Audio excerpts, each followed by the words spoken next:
Casey， 还有我们新劳苦功高的Joseph 大哥还有我们随团出行的好朋友跟我的学生，大家午安。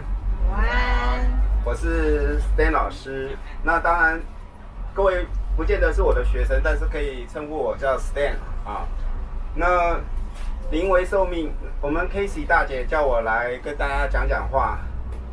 那我想讲什么嘞？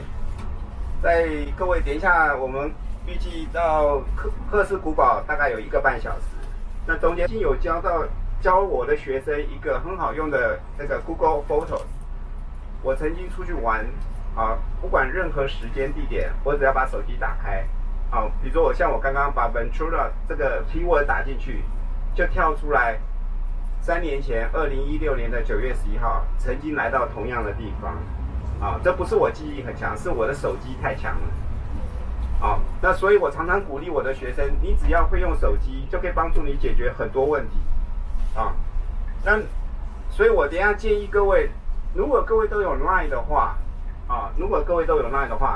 不妨我们等一下成立一个群组，好不好？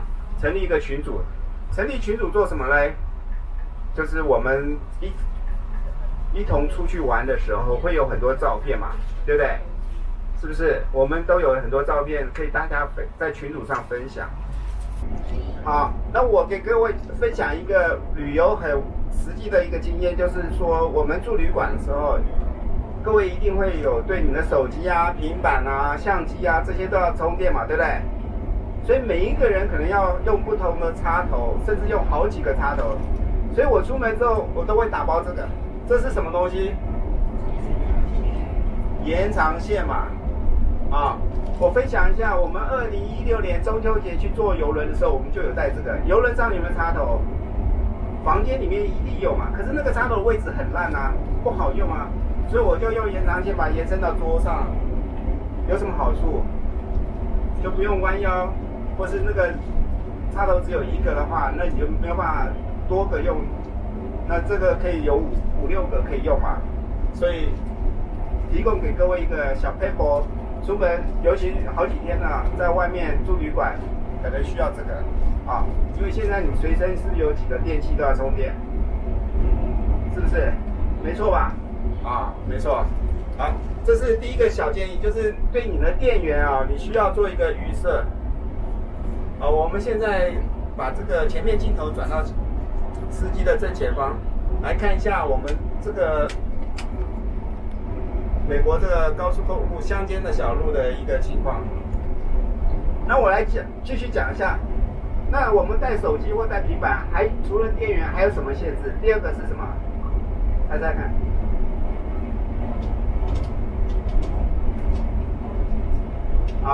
我的学生都应该知道，我们在上课有讲到第二个限制，就是我们的 space 不够。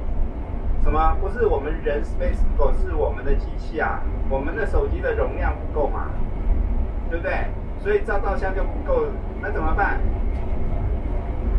如果 space 不够怎么办？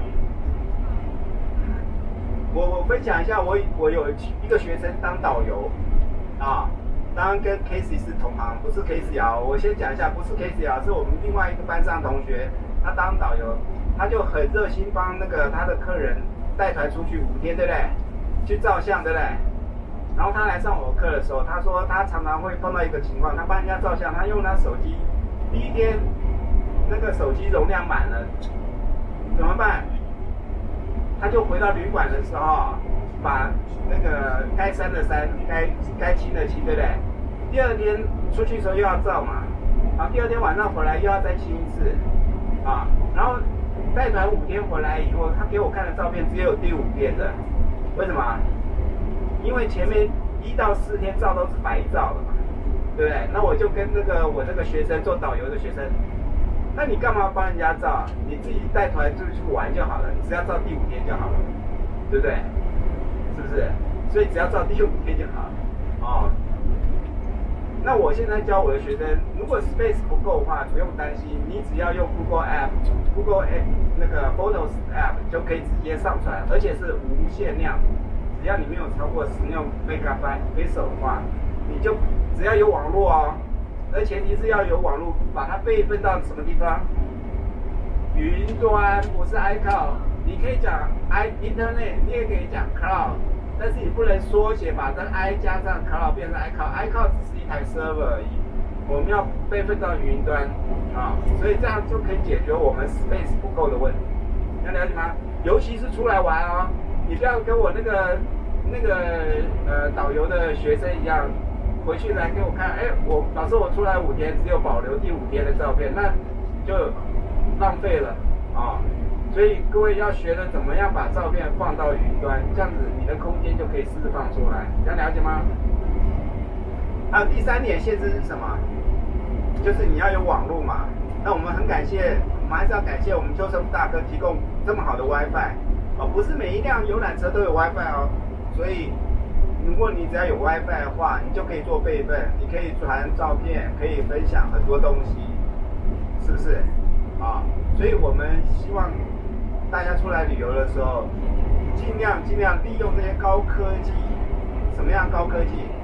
就是我们手上那个小的手机或是平板来帮我们做很多的事。那连下我们或是吃晚饭的时候，我想问一下 Casey， 我们就可以把群组成立起来。今天吃晚饭跟大家在一起嘛，对不对？我们就可以设立一个群组，那我们就可以把大家照的照片可以放在群组上做交流，好不好？那在群组上有什么问题，大家也可以互相研究一下，好不好？啊，那当然，如果你不想加入群组也无所谓，反正这是出来玩啊。那我们只是利用这个手机来顺便学一点东西，顺便来解决一些问题，好不好？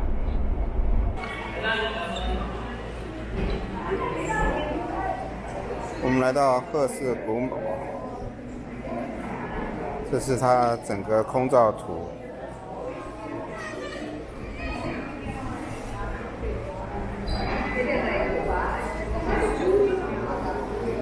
And this takes you through the grounds, through the gardens, up and into Casa Grande. Has 115 rooms. I'll show you 5. This living room alone is 2,500 square feet. So you see most of the entire footprint of Casa Grande. Just here. Yeah. And then afterwards you can walk the grounds on your own. And that includes this one's also kind of popular, and this one takes you up into Casa Grande as well, but the living spaces, the bedrooms, libraries, his private suite. This is a big group because it is so popular and the rooms are small. It's a must. And to give you an idea, this is his living room. Actually, no, this is his dining room. That's his dining room. I know. He was an art collector. And this was a place where he lived and he worked and he entertained people. And he also housed them. It is an accredited art museum. They can tell you at the ticket office how soon they can get you on. That may determine your decision. And all these tours include a movie that's shown down here. It's an IMAX film. And the next one starts in 10 minutes. It runs about 40 minutes. So you get your tour bracelet, put it on, they'll scan it to get you in the movie. You get something to eat or drink, because all you can drink up there is water. Ticket office is behind us, so you're going to need to go, you're going to have to make a decision too. So pass the coffee bar. Let us know what you're interested in. So ticket office downstairs? No. Big sign over there. We want him to knocking it from the ceiling. His feet can't see it. But you'll see the counters there. Oh, that's a brochure. Like this one, right? Same thing. Appreciate that. Okay. Thank you very You're much. welcome. Have a nice day. You too.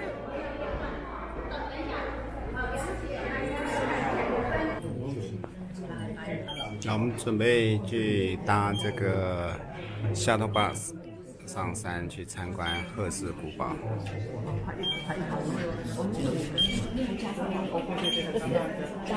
Go ahead.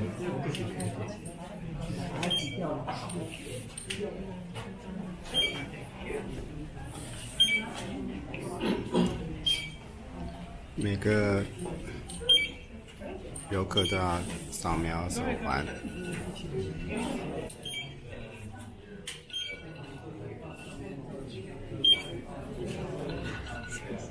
手上就有戴这个手环，让他扫描。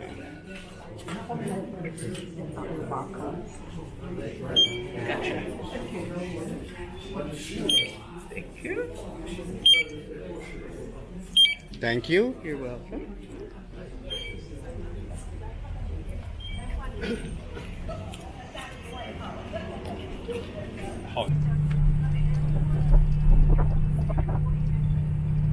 Hundreds of glamorous guests traveled the same road to visit the castle in the 1920s and 30s.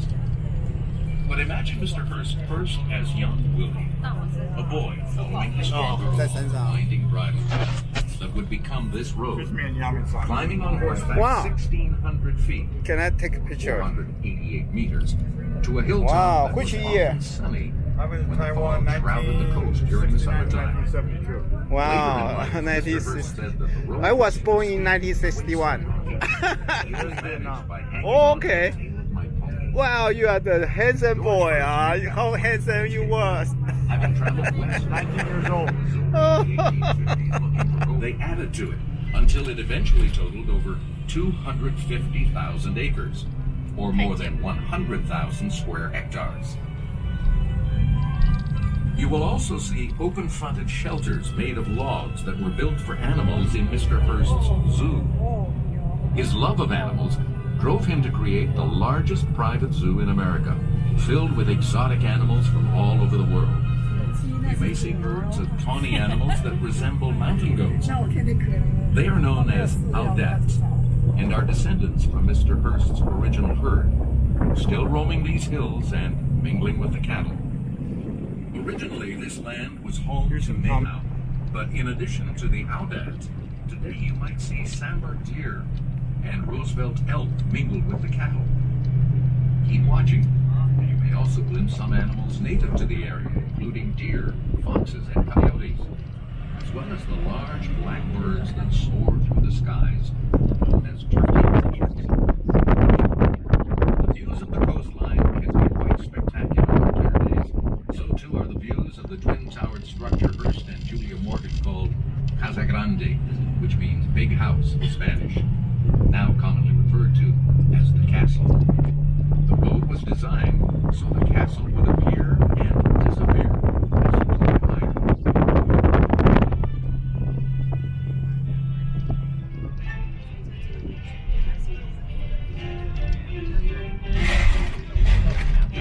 Upon reaching the top of the knoll, we will travel through a landscaped area filled with fruit trees, which supplied some of the food in Hearst's time at the ranch. That's how we know it's summer, you know. We've had a lot of first-time visitors, and that's awesome because this is a place you want to see at least once in your life. It's kind of a bucket list kind of place, Hearst Castle. Now, we're going to go up these stairs, and we're going to find a little shade under the tree here. So, I'll race you to the top.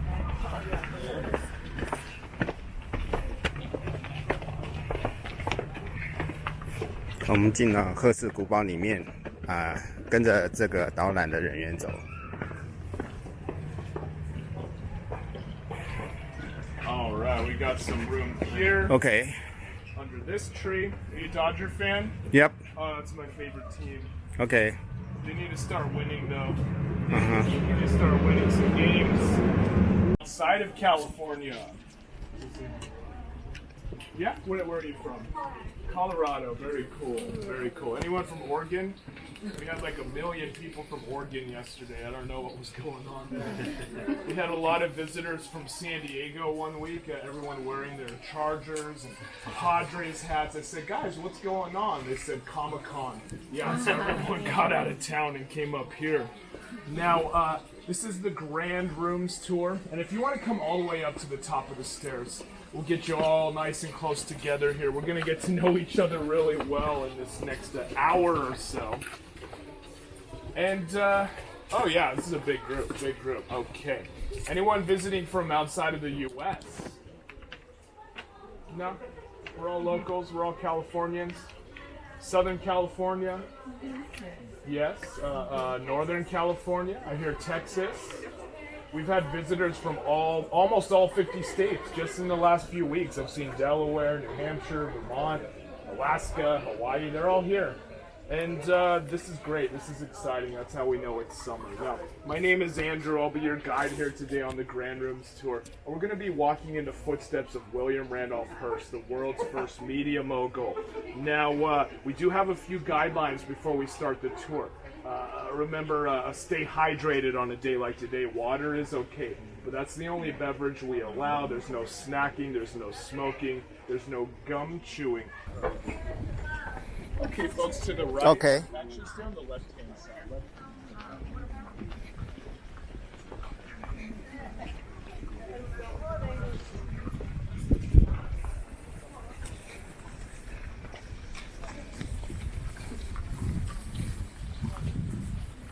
Okay, I'm going to find a nice shady spot under one of these palm trees.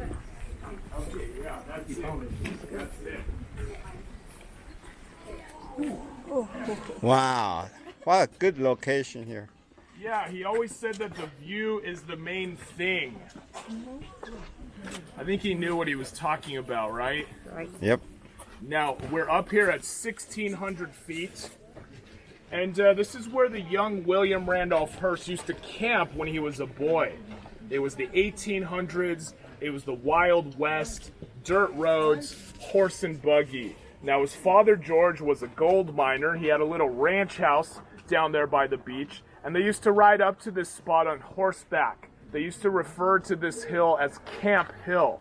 So this is where they were pitching their canvas tents out under the stars. When Mr. Hearst is 56 years old, he writes a letter to his architect in San Francisco. He says, "I'm tired of sleeping in tents." So this is going to be his idea of camping for the rest of his retirement years. Now, he was born in the city of San Francisco, 1863. That was when Lincoln was still president, and the Civil War was raging in the eastern states. But here in California, we were still a wild wilderness. And his father, George, was a gold miner. He came out west during that famous California gold rush. George Hearst, he started off as a pig farmer in Missouri. And he heard the rumors of the gold fields here. That's when the miners were arriving in 1849. George Hearst arrives in 1850. He was a little late to the party. And it's going to take him 10 years before he strikes it rich in the silver mines of Nevada. The Comstock Silver Lode in Virginia City. Have you guys ever been up there outside of Reno? Very cool. Now, this was one of the largest silver strikes in the history of the world, and George Hearst, he became one of the wealthiest men in America. He starts buying up all the ranch land here during a severe drought. 1865, the grass had dried up, the cattle had all died, and George Hearst is able to swoop in and buy this ranch land at 70 cents an acre. And he thought he had overpaid for it. Now, back then, San Simeon was just this whaling village here on the coast. They thought maybe the railroad might come through someday, but it never happened. This place would remain undeveloped for many decades. Even today, it gives you a nice picture of those early Wild West days, old California. Now, George Hearst, he's a successful businessman. He owns mines and cattle ranches, and he thinks that his only son William might go into the family business. And he does, because George Hearst also owns a newspaper, the San Francisco Examiner. He had acquired this paper as he was seeking political office in Washington, D.C. George became a United States Senator, representing the state of California in Washington. It's at this time that his boy William is attending Harvard University.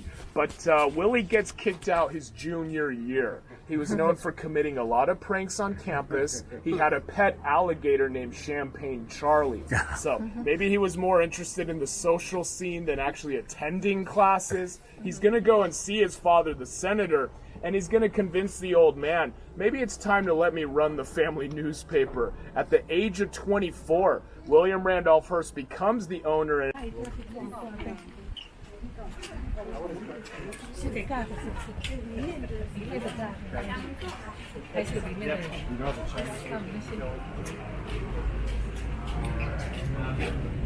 个都已经点上了。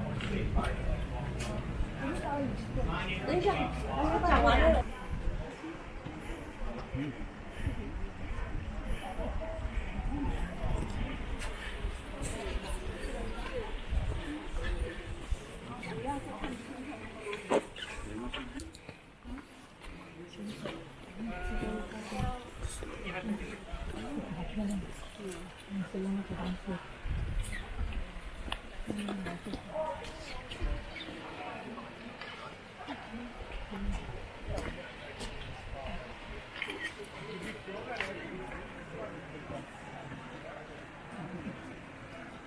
Recently inherited the family fortune. You see, his mom and dad never wanted him to build here. They were a little worried he might get carried away with himself. So, when his mother Phoebe suddenly passes in 1919 during the Spanish flu epidemic, he finally does inherit the ranch and the family fortune. That's when he contacts the architect Julia Morgan and says, I think I'm gonna have a little project for you at the ranch. And this project is going to last 28 years. They never finished. The 3 cottages, the big house, the 2 swimming pools. They just keep building bigger and better all along the way.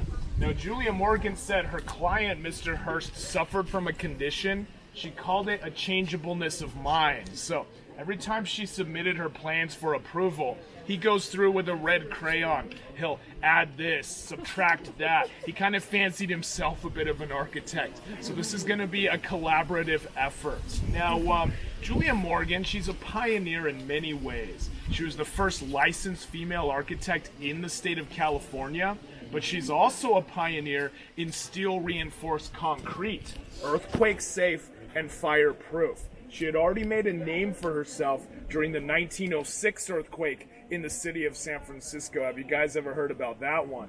80% of the buildings had been destroyed, 3,000 people had died, but Julia Morgan's early designs survived the devastation of the quake. So she got selected to rebuild the Fairmont Hotel on Nob Hill. This iconic landmark was so heavily damaged, it looked like a bomb had gone off. They were just going to level the place. But Julia Morgan steps in and reopens the Fairmont on the 1-year anniversary of the 06 quake. So she was on schedule, under budget, and she goes on to have hundreds of commissions in her lifetime. This is one of her side projects. This is job 503. Mr. Hurst says, why don't you come down on the weekends if you're not too busy at your offices in the city? So every Friday night, she had to take the midnight train down from San Francisco to San Luis Obispo Station. She would arrive early Saturday morning, and then she had a nice bumpy taxi ride up Highway 1 back when it was still a dirt road. Now, the first time she drove her automobile up the hillside here, the car couldn't make it all the way. The cowboys had to go down with their teams of horses and drag that auto up here. So she's going to redesign that bus route, that same ride that you guys took here today. She's in charge of all the logistics, the hiring, the firing, the payroll, and she's also managing Mr. Hurst's art collection, and he's got a lot of art. She has to build warehouses down at the beach just to store all his sculptures, his paintings, his tapestries, and she's trying to complete the rooms of the house so that she could display the art on the walls. Now, even this Neptune Temple facade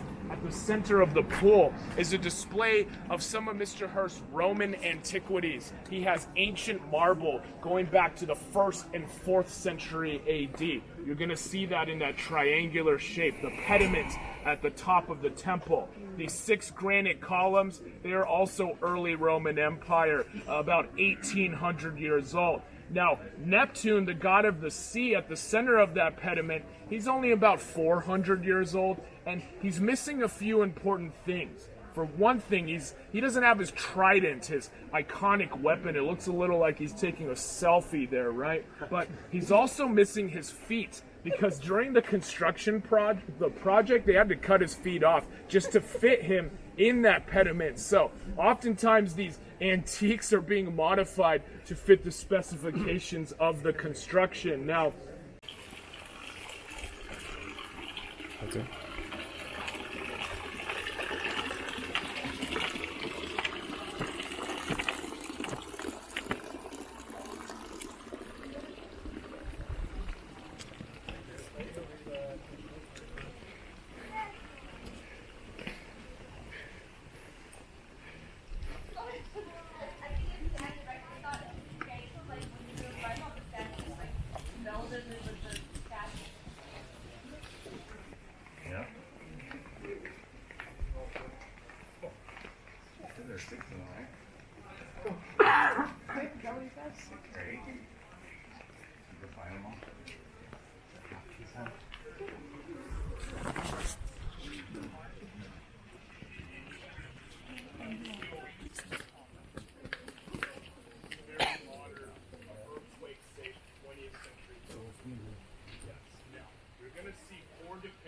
Please do not sit on the second fountain. It's a part of the monuments. Now, this goddess, she's over 3,000 years old. She is the warrior protector of Ra, the sun god. She's carved out of diorite, built to stand the test of time. They found the goddess at the Valley of the Kings across the Nile River from Luxor. We're not talking about the one in Vegas. She was overlooking that Nile River for about 3 millennia, and she's been overlooking that Pacific Ocean for almost a century. So we'll see how much more mileage we could get out of her. Pretty good, huh? But Julia Morgan did something interesting with these ancient goddesses. She places Sekhmet in this interesting 1920s fountain, okay? And this is done in an Art Deco style, very modern to the day. But it's drawing a lot of influence from Egyptian art, because in 1922, that's when King Tut's tomb is discovered, the boy king of Egypt, and suddenly the whole world is crazy about everything Egyptian. They called it Egyptomania. So people are trying to get their hands on these antiquities. Mr. Hearst was no exception, and this might be a little tribute to his mother, Phoebe, because Phoebe Hearst created the first school of archaeology on the West Coast when she was on the board of regents at Cal Berkeley. Today we get people, they put their purses down in their camera bags. They even caught a lady changing her baby right here. This isn't from Pompeii, is it? No, it is not from Pompeii, but it's a grave marker with a Latin inscription from a father to a son. Is anyone fluent in Latin, ancient Latin? No? They say it's a dead language, but I took a little in Catholic school, right? I get to use it here. I never thought it would come in handy. That was mandatory. Yeah, it was. Yeah, it was. Now, here at the ranch house, you're going to see a lot of influences from the Mediterranean. And what Hearst and Morgan were doing here, they were identifying famous churches and palaces in Spain that they wanted to recreate here at the ranch. So he saw this little church in the village of Ronda, Spain. They had a nice little bell tower. He said, we could do that here. But Julia Morgan was interested in symmetry and balance. She's going to add a second bell tower. It really ties the whole building together. Now, you see that that interesting gate at the center of the facade, and yes, that is real gold. There's a saying here at Hearst Castle, if it looks gold, it probably is. But what they were trying to recreate here was a gate that they had seen at the Alcazar in Sevilla, Spain, this royal palace where the kings and queens lived during the Spanish Empire. And when Mr. Hearst saw a photograph of this gate, he saw that it was being protected by these two warriors, these wild men, these hairy-looking guys with their shields and their clubs. And Mr. Hearst wanted some wild men of his own, of course. So he brought those guys from Europe. They're 600 years old. They brought the gate from a convent in Spain. That's about 500 years old. So you're going to see a lot of these kind of be showing off to his famous friends, the Hollywood cowboys, tough guys like Gary Cooper and Clark Gable. Mr. Hearst is going to take them out for a little horse ride, and he's going to show them a thing or two. Clark Gable said if this ride lasts any longer, we might see Los Angeles over the next hill. But when they finally come back to the ranch, that's where the evening's entertainment begins. Every night, the famous folks are going to be going through that gate for cocktail hour. And we're going to join some of them right now, but we get to use the side entrance. Now remember to disable the flash devices, and you're going to want to look for that gray tour mat. It's going to guide us into the assembly room. Inside. Wow. How old is this building?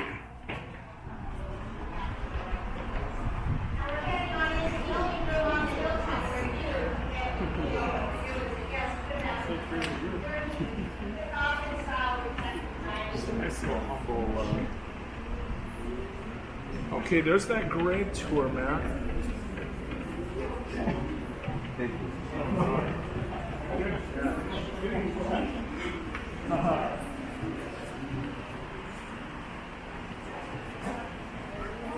book.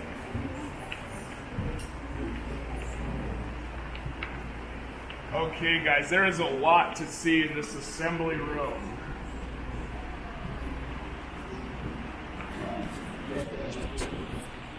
Take a look at Mr. Hurst's welcome map. This is an antique Roman mosaic, tiles from Italy, and the tour groups, they used to walk through that gate right across that Roman mosaic. They won't let us do that anymore. I can't figure out why. Now here's that great tour mat I was telling you guys about. This tour mat is protecting the T002 dance floor. T002 is trying to make people bounce to your step. And you'll want to stay on the grade.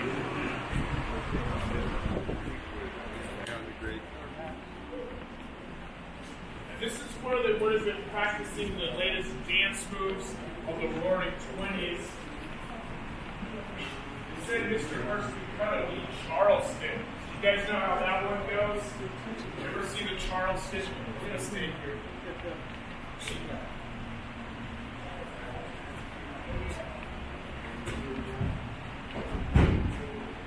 Okay, now take a moment to soak it all in. I know there's a lot to see in here, and remember to stay on the gray tour. Gray tour, yes. And this place is like a museum unto itself. The assembly room. We could spend a whole hour just talking about this place, right? Well, we're not going to do that here today. But if there's any item in the room that kind of jumps out to you, maybe you want to know a little more about it, right? Feel free to ask. Believe me, everything here has a story to tell. There's layers of history here, truly, truly. In the Roaring 20s, please stay on the great floor, sir. Yes. In the Roaring 20s, this is where the party was at. There was an old saying in Hollywood, there's two types of actors, those who had been to Hearst Castle and those who had not. Now, why were so many famous folks coming to visit Mr. Hurst? He did own a movie studio, but the hostess of these events was the glamorous movie star Marion Davies. She was the second highest paid actress in Hollywood during the silent screen era. Now, she's going to be bringing a lot of her comedian friends here, like Charlie Chaplin, Buster Keaton, the Keystone Cops. Those guys were pretty funny. But Miss Davies, the actress, she was also Mr. Hurst's girlfriend, his mistress. So, now we could address the elephant in the room, because Mr. Hurst was a married man. His wife, Millicent, that Broadway dancer, she was living in that little cottage down by the swimming pool, and they were waiting to complete the private suite on the 3rd floor of the big house. When Mr. Hurst moves in upstairs, his wife, Millie, moves back to New York. She has a castle of her own on Long Island. So she's going to spend all of her time on the East Coast. He spends all of his time on the West Coast. And that's when the actress, Marion Davies, comes into the picture. Now, as the hostess of these events, it's her duty to keep everything light and informal. And they're going to be having a lot of fun with Mr. Hurst's high society friends from the East Coast. You could think of businessmen from Wall Street, politicians from Washington, and they're kind of mingling with these celebrities from Tinseltown. They're going to be playing a lot of kind of funny, frivolous games. Marion Davies might lay out jigsaw puzzle pieces on all the surfaces here in the room. And they also would have been playing Monopoly, because that was a brand new board game. And Marion Davies was famous for her ruthless play style. Her friends said she owned all the best property on the Monopoly board, but actually she had some of the best real estate in Los Angeles. Her beach house in Santa Monica was known as the White House of Hollywood. Now,